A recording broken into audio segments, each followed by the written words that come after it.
درود شریف کی برکت۔ حضرت ابن مسعود رضی اللہ تعالیٰ عنہ سے روایت ہے کہ رسول صلی اللہ علیہ وسلم نے ارشاد فرمایا کہ قیامت کے دن لوگوں میں سب سے زیادہ مجھ سے قریب درود پڑھنے والا ہوگا۔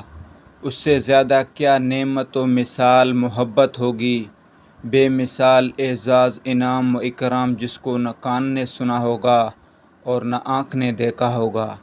میدان حشر میں جس انسان کے نامہ اعمال میں دو چیزیں کثرت سے ملیں، ایک درود پاک اور دوسرا استغفار، تو یہ دونوں اعمال اس کی نجات کے لیے کافی و شافی ہوں گے۔ کثرت کے ساتھ درود پاک پڑھنے سے زندگی میں نبی اکرم صلی اللہ علیہ وسلم کی تائید اور توجہ شامل حال ہو جاتی ہے۔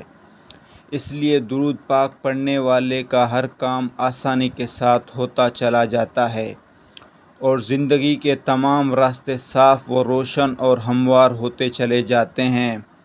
اللہ تعالیٰ کی طرف سے کثرت رحمت کی وجہ سے اس بندے کی زندگی اس پر نہایت آسان اور راحت والی ہو جاتی ہے، کیونکہ کثرت سے درود شریف پڑھنے کی وجہ سے اس بندے کا بال بال اللہ تعالیٰ کی رحمتوں میں ڈوبا ہوا ہوتا ہے۔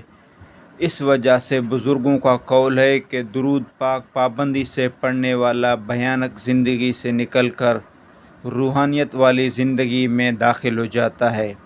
اس طرح کے ویڈیو دیکھنے کے لیے ہمارے چینل کو سبسکرائب ضرور کریں۔